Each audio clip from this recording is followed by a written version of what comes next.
Hello students, हमने हमारा LR का portion number series, coding, decoding and odd man out series ये chapter से शुरू किया है। हमारा थ्योरी पार्ट आपने कुछ वीडियो लेक्चर्स में देखा होगा कि हमने हर एक टाइप के थ्योरी पार्ट देखा है कि हर एक टाइप का डेफिनेशन क्या है, कैसे प्रॉब्लम्स आ सकते हैं। और हम लोग अब क्वेश्चन सॉल्व करने के तरफ बढ़ रहे हैं। सो वन बाय वन हम एक एक सब टॉपिक के क्वेश्चंस लेंगे। नंबर सीरीज के कुछ क्वेश्चंस लिए आपको समझने में आसानी हो इसलिए शुरुआत में इजी क्वेश्चंस लिए हैं। सो पहला क्वेश्चन देखते हैं। पहला जो सीरीज है इसमें मिसिंग टर्म फाइंड करना है। जो सीरीज है उसका है 6, 11, 21, 36, 56 और एक है मिसिंग टर्म। इस सीरीज का मिसिंग टर्म फाइंड करना है। तो बेसिकली दो अप्रोच हो सकते हैं। एक तो इन टर्म्स ऑफ मल्टीप्लिकेशन कुछ रिलेशन हो सकता है कुछ टर्म्स में, तो वो पहले चेक करना है, या फिर इन टर्म्स ऑफ डिफरेंस कुछ रिलेशन हो सकता है, तो ये भी चेक कर सकते हैं। सो पहले तो सब्ट्रैक्ट करना इजी होता है, तो हम लोग सब्ट्रैक्ट करके देखेंगे हर एक term. Second term first term से सब्ट्रैक्ट करेंगे। सो 11 माइनस 6 5 होता है, 21 माइनस 11 10 होता है, 36 माइनस 21 15 होता है, और 56 माइनस 36 20 होता है। तो जो गैप है नंबर्स के बीच में या टर्म्स के बीच में, वो 5 से 5 से इंक्रीज किया है। यानी कि 5 10 15 20, और जो आगे का जो नंबर होगा उसमें, और जो 56 टर्म है उसमें 25 का गैप होगा। तो हमारा जो आंसर होगा वो 56 प्लस 25 होगा। तो आप देख सकते हैं कि सॉल्यूशन दिया है 56 प्लस 25 अगर हम करते हैं तो 81, ये हमारा आंसर होगा। ये होगा एक अप्रोच। सेकेंड प्रॉब्लम देखते हैं।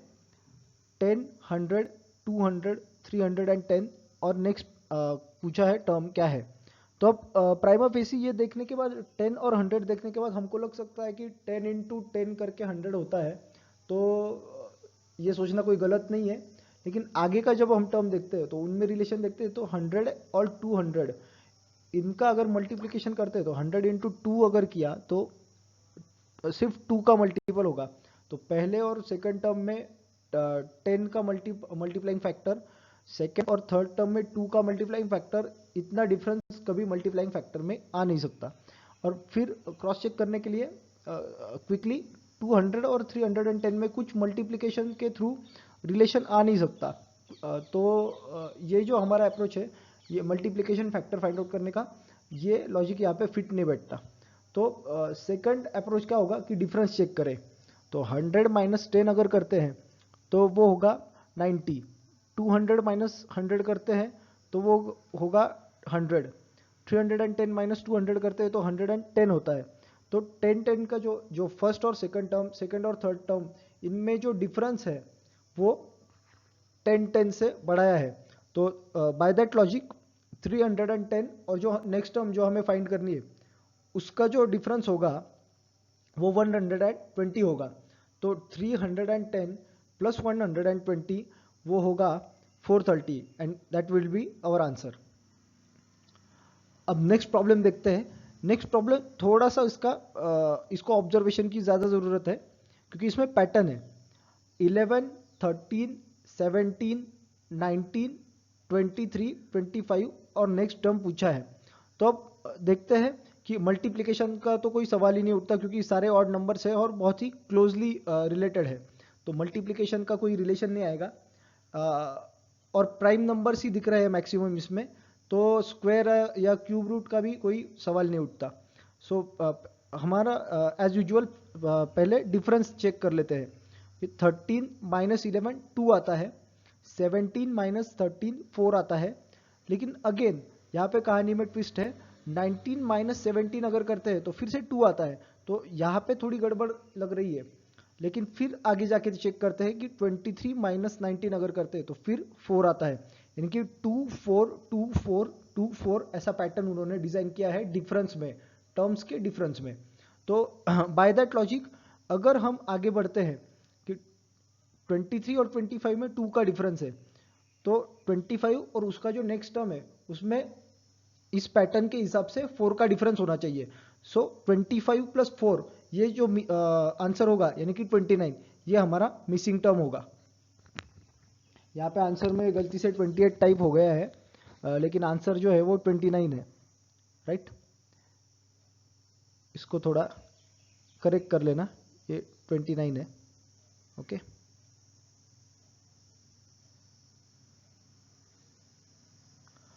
अब अगला प्रॉब्लम देखते हैं। 6, 10, 21, 33 एंड नेक्स्ट जो टर्म है वो पूछा है। तो यहाँ पे भी हमको डिफरेंस का अप्रोच ही रखना पड़ेगा, क्योंकि मल्टीप्लाइंग का अप्रोच नहीं रख सकते। पहले देख के लगता है कि 6 इंटू 2 12 होता है, लेकिन 12 का और 21 का स्ट्रेट अवे कोई ऐसा मल्टीप्लिकेशन का रिलेशन नहीं आता, और 21 और 33 का भी कोई रिलेशन आप एज्यूम नहीं कर सकते। सो डिफरेंस देखते हैं। 12 माइनस 6 होता है, 21 माइनस 12 9 होता है, 33 माइनस 21 12 होता है। यानी कि बेसिकली 3 का डिफरेंस जो है वो बढ़ाते गए हैं। सो 6, 9, 12 और फिर आगे 15 होगा। सो 33 प्लस 15 ये हमारा आंसर होगा। सो 33 प्लस 15 48 ये हमारा इस क्वेश्चन का आंसर है, राइट। अब आगे बढ़ते हैं। अब बीच में का एक टर्म उन्होंने पूछा है, जो हम एंड टर्म फाइंड आउट कर रहे थे उसकी जगह पे इन्होंने अब बीच में कौन सा टर्म मिसिंग है वो पूछा है। तो ये थोड़ा सा ट्रिकी हो जाता है रिलेशंस फाइंड आउट करना। फिर भी हम देखेंगे कि कैसे ईजियर वे में हमको ये सॉल्व करते आएगा, राइट। सो देखते हैं अब क्या क्या टर्म्स दिए उन्होंने।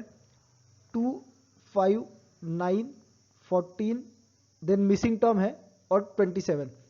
अब इसमें भी डिफरेंस का ही अप्रोच रखेंगे। 2 और 5 में 3 का डिफरेंस है, 5 और 9 में 4 का डिफरेंस है, 9 और 4 में 5 का डिफरेंस है, यानी कि 3, 4, 5 ऐसा डिफरेंस बढ़ाते गए हैं दोनों टर्म्स का। तो बाय दैट लॉजिक 14 और नेक्स्ट टर्म में 6 का डिफरेंस होना चाहिए, यानी कि 14 नेक्स्ट टर्म आएगा 14 प्लस 6 यानी कि 20, राइट। और जो नेक्स्ट टर्म है, जो मिसिंग टर्म है उसमें, और जो लास्ट टर्म दिया है 27 उसमें 7 का डिफरेंस होना चाहिए। अगर हम हमारे लॉजिक से एज्यूम करते हैं कि 14 प्लस 6 20, तो क्रॉस चेक करने के लिए 27 माइनस 20 अगर करते तो 7 का डिफरेंस है, यानी कि हमारा लॉजिक करेक्ट है। तो ये क्रॉस चेक करने के लिए ईजी होता है, राइट। सो बॉक्स में आप रेफर कर सकते हैं सॉल्यूशन को, ब्लू बॉक्स में। ऑन सेम बेसिस आगे का प्रॉब्लम देखते हैं। 6, 17, 39, then what is missing, and then again 116। अब यहाँ पे भी हमको ये देख सकते हैं हम लोग, इस प्रॉब्लम को ठीक से ऑब्जर्व करने के बाद ऐसा लगेगा कि ये मल्टीप्लिकेशन टाइप ऑफ प्रॉब्लम हो सकता है, या फिर कुछ स्क्वायर का रिलेशन ला सकते हैं क्या। तो यहाँ पे भी हमको थोड़ा सा सोचने के बाद ये समझ में आता है कि पहले तो सबसे पहले किसी भी सीरीज के प्रॉब्लम में डिफरेंस जितने क्विकली आप निकालोगे उतना आपको ईजियर पड़ेगा।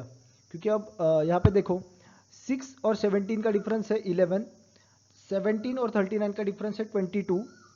अब अगर हम हमारे एकदम सिंपल लॉजिक से जाते हैं तो 11, 22 और 33 ये 39 और नेक्स्ट टर्म का डिफरेंस होना चाहिए।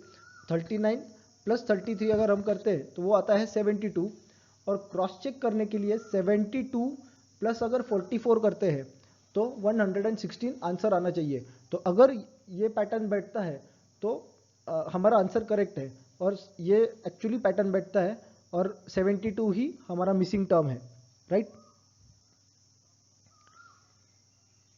अब नेक्स्ट प्रॉब्लम देखते हैं। 10, 18, 28, 40, 54 missing term and then 80, 88, right. ये एकदम एकदम बाय ऑब्जर्वेशन भी देख सकते हैं कि 10 और 18 8 का डिफरेंस, 18 और 28 10 का डिफरेंस, 28 और 40 12 का डिफरेंस। सो दो से डिफरेंस का जो टर्म्स में जो डिफरेंस है वो बढ़ाते गए हैं। सो 40 और 54 में 14 का डिफरेंस है, यानी 54 और जो मिसिंग टर्म है उसमें 16 का डिफरेंस होना चाहिए। और वो क्रॉस चेक करने के लिए जो मिसिंग टर्म है और लास्ट टर्म जो है 88, उसमें हमको 18 का डिफरेंस होना चाहिए। तो 54 प्लस 16 अगर करते हैं तो उसका आंसर आता है 70, राइट। और 70 और 88 में अगर डिफरेंस निकालते हैं तो वो आएगा 18। सो हमारा लॉजिक जो है वो परफेक्ट बैठ रहा है और 70 ये हमारा आंसर है, राइट। अब आगे का जो प्रॉब्लम है वो थोड़ा सा उल्टा मेथड से करना पड़ेगा, क्योंकि थर्ड टर्म उन्होंने पूछा है और लॉजिक जो है वो बेसिकली डिफरेंस का ही लॉजिक है, लेकिन हमको ऑब्जर्व करते वक्त यहाँ से शुरुआत करनी पड़ेगी, राइट। अगर ऐसा कभी भी आता है कि छोटे टर्म्स बाद में आ रहे हैं और बड़े टर्म्स पहले आ रहे हैं, तो पहले शुरुआत छोटे टर्म्स से करेंगे। 35 और 48 को ऑब्जर्व करेंगे तो 13 का डिफरेंस आता है। आप सॉल्यूशन भी देख सकते हैं।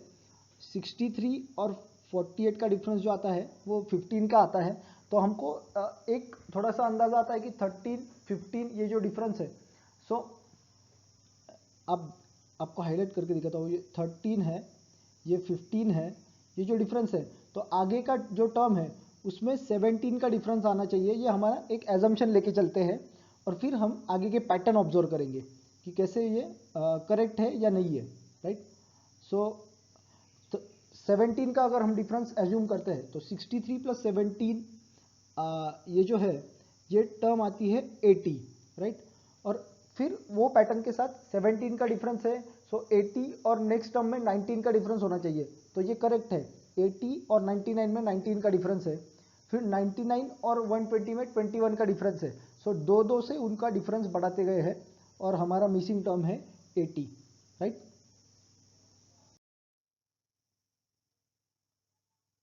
आगे के कुछ प्रॉब्लम्स देखते हैं। पहला प्रॉब्लम देखते हैं। यहाँ पे 4, 12, 36 then missing term and then 324। अगर आप यहाँ पे ऑब्जर्व करते हो तो जो टर्म्स है फर्स्ट और सेकंड, सेकंड और थर्ड, थर्ड और नेक्स्ट जो मिसिंग है वो, और लास्ट जो फिफ्थ टर्म है वो, उनमें बहुत ज़्यादा गैप है। सो हम पहले जब गैप बहुत ज़्यादा होता है और तब हम पहले मल्टीप्लिकेशन का कुछ रिलेशन आता है क्या वो चेक कर सकते हैं। सो एक तो स्क्वायर कहीं पे भी दिख नहीं रहा। 4 और 36 ये स्क्वायर दिखते हैं, लेकिन वो लॉजिक 12 के लिए बैठता नहीं है। सो ये कोई लॉजिक बैठता नहीं है। सो पहले देखते हैं कि सेकेंड और फर्स्ट टर्म में बाय मल्टीप्लिकेशन क्या रिलेशन आ सकता है। तो अगर हम 12 डिवाइडेड बाय 4 करते हैं तो आता है 3, 36 डिवाइडेड बाय 12 करते हैं तो आता है 3। सो बाय दैट लॉजिक हमारा जो नेक्स्ट टर्म है, नेक्स्ट टर्म अपॉन 36 अगर करेंगे तो आएगा 3। सो हमारा जो आंसर होगा वो 36 इंटू 3 होना चाहिए, राइट। यानी कि 36 इंटू 3 अगर करते हैं तो आता है 108, राइट। और 108 इंटू 3 अगर करेंगे तो 324 आंसर आना चाहिए, जो कि टैली होता है। सो 108 इंटू 3 324, सो 108 हमारा आंसर है, राइट।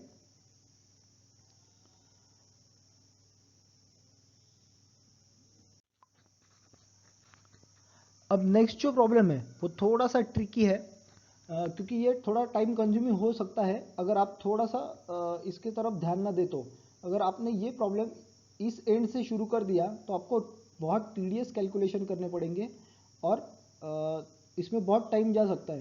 तो इसके लिए मैंने जैसे पहले भी बोला, पहले जो स्लाइड हमने देखा वहाँ पे भी बोला कि अगर बड़े टर्म्स आते हैं और एंड में छोटे टर्म्स है तो हमें शुरुआत हमेशा यहाँ से करनी है, राइट।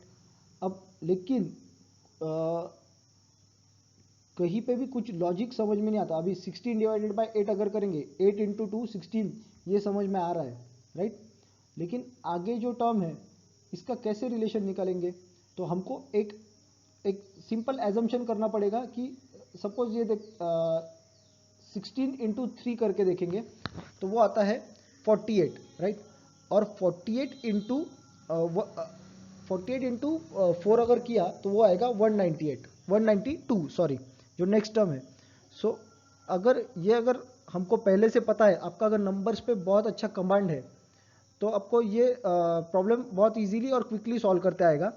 क्योंकि जिनका नंबर्स पे कमांड होता है उनको क्विकली आप वो एज्यूम कर सकते हैं कि 192 इंटू 5 अगर करेंगे तो 960 आएगा, राइट। 960 इंटू 6 अगर करेंगे तो 5760 आएगा। तो लेकिन अगर हम ये एंड से शुरू करते हैं तो अगर डिवीजन गलत आ गया तो लॉजिक फाइंड आउट करने में ही बहुत सारा टाइम चला जाएगा, राइट। सो थोड़ा सा एजम्पशन के साथ और विथ प्रैक्टिस हमको ये पैटर्न ढूंढना है कि सीरीज़ का पैटर्न क्या है, और 48 इसका आंसर है। सो इन्होंने क्या किया है, 8 into 2 16, 16 into 3 48, 48 into 4 192, 192 into 5 960, 960 into 6 5760, right. अगर नंबर ऑफ प्रॉब्लम सॉल्व करेंगे तो ऐसे टाइप ऑफ प्रॉब्लम सॉल्व करने में आपको कोई दिक्कत नहीं होगी, राइट।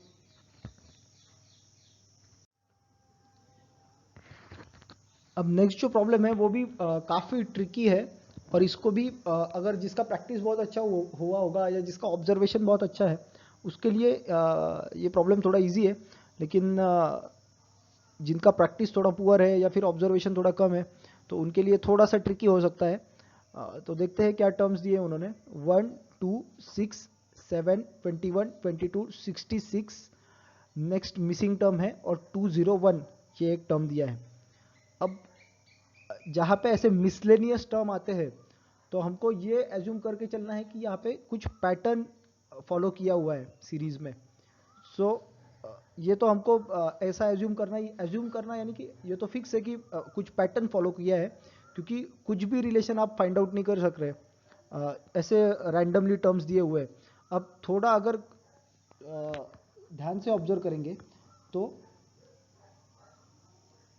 जो फर्स्ट और सेकंड टर्म है 1 और 2, देन अगेन जो थर्ड और फोर्थ टर्म है, राइट, देन अगेन जो फिफ्थ और सिक्स टर्म है, इनमें 1 1 1 का डिफरेंस आ रहा है, राइट। सो हर दो दो टर्म्स में 1 का डिफरेंस है। ये एक लॉजिक हमको ध्यान में आ रहा है, राइट। और आगे जाके जो सेकेंड और थर्ड टर्म है उसमें अगर 2 इंटू 3 करते हैं यानी कि सेकेंड टर्म इंटू 3 ये आता है थर्ड टर्म। आगे फिर 7 इंटू 3 करते हैं तो आता है 21। आगे फिर 22 इंटू 3 करते हैं तो आता है 22 इंटू 3 करते हैं तो 66, राइट। सो ये +1 इंटू 3 का पैटर्न है, राइट। ये हमको बाय ऑब्जर्वेशन फाइंड आउट करना है। अगर ये हमारा लॉजिक आ गया इसमें, राइट। अब +1 इंटू 3 ये हम याद रखेंगे। 1 + 1 2 इंटू 3 6 +1 7 इंटू 3 21 +1 22 इंटू 3 66। अब +1 67, ये जो मिसिंग टर्म है वो 67 आएगा। इंटू 3 अगर करेंगे, ये क्रॉस वेरिफिकेशन के लिए है, तो 67 इंटू 3 201 आना चाहिए, जो कि आता है, और that is our answer, right. Same अब अगला जो प्रॉब्लम है उसमें भी पैटर्न है। अब आप रिलेशंस कैसे फाइंड आउट कर सकते हो? अब ये बाय ऑब्जर्वेशन और क्विकली थोड़ा समझ में आता है कि 24 के मल्टीपल में दिए हुए हैं सारे नंबर्स, राइट। अब 24 के रिलेशन में दिए हुए हैं, मतलब 48 डिवाइडेड बाय 2 अगर करते हैं तो 24 आता है, राइट। अब 24 इंटू 4 अगर करते हैं तो आता है 96, राइट। यानी कि divided by 2 and multiplied by 4 ये पैटर्न है, राइट। यानी कि this divided by 2 is this number. Now this number multiplied by 4 is this number, right? ये पैटर्न है। तो अगर बाय दैट लॉजिक हम जाते हैं तो हमको क्या करना पड़ेगा, दिस नंबर डिवाइडेड बाय 2 वो जो भी कुछ आएगा, राइट, इंटू 4 192 आना चाहिए, बराबर। तो क्रॉस वेरीफाई करने के लिए 96 डिवाइडेड बाय 2 करने के बाद वो आता है 48, और 48 इंटू 4 करने के बाद वो आता है 192। सो हमारा लॉजिक एकदम परफेक्ट है और 48 इज़ आवर आंसर, राइट। हमको ये पैटर्न ऑब्जर्व करके ये नंबर सीरीज़ का मिसिंग टर्म मिला है। ऐसे प्रॉब्लम्स हमको बहुत सारे सॉल्व करने हैं, राइट। आई होप ये नंबर सीरीज़ का जो कंसेप्ट है और ये नंबर ऑफ प्रॉब्लम्स जो है वो आपको समझ में आ गए होंगे। और मैंने बेस्ट पॉसिबल ट्राई किया है कि वैरायटी ऑफ प्रॉब्लम्स लूँ नंबर सीरीज़ में। हम अल्फ़ाबेट सीरीज़ के भी ऐसे प्रॉब्लम्स लेंगे। आपको आपके ऐप में नोट्स मिल गए हैं, तो आप भी ट्राई करिए और maximum number of problem solve करने की कोशिश करिए। आप एक और काम कर सकते हैं कि आप खुद अपना एक रैंडमली कुछ लॉजिक लगा के सीरीज़ बना सकते हैं। इससे क्या होगा, आपका थॉट प्रोसेस थोड़ा सा वो एंगल में चलने लगेगा और आपको ऑब्जर्वेशंस और नंबर्स पे कमांड बढ़ेगी। तो नंबर सीरीज़ के जो प्रॉब्लम्स है वो आपको क्विकली सॉल्व करने में आसानी होगी, राइट। और अब हमको एलआर का जो 20 मार्क्स का पोर्शन है उसमें 20 आउट ऑफ 20 लेने हैं, ये याद रखिए, राइट। हमको 20 आउट ऑफ 20 मार्क्स लेने हैं, इसलिए maximum number of question solve करिए क्योंकि बहुत इजी और इंटरेस्टिंग टॉपिक्स हैं। और मुझे लगता है कि स्टडी करने में भी इतना कुछ मतलब आपको ज़्यादा डिफिकल्टी आएगी नहीं, लेकिन आपको स्पीड बढ़ाना होगा, right. So thank you for watching this. आगे और प्रॉब्लम्स लेंगे और इंटरेस्टिंग टॉपिक्स के साथ, राइट। Good bye.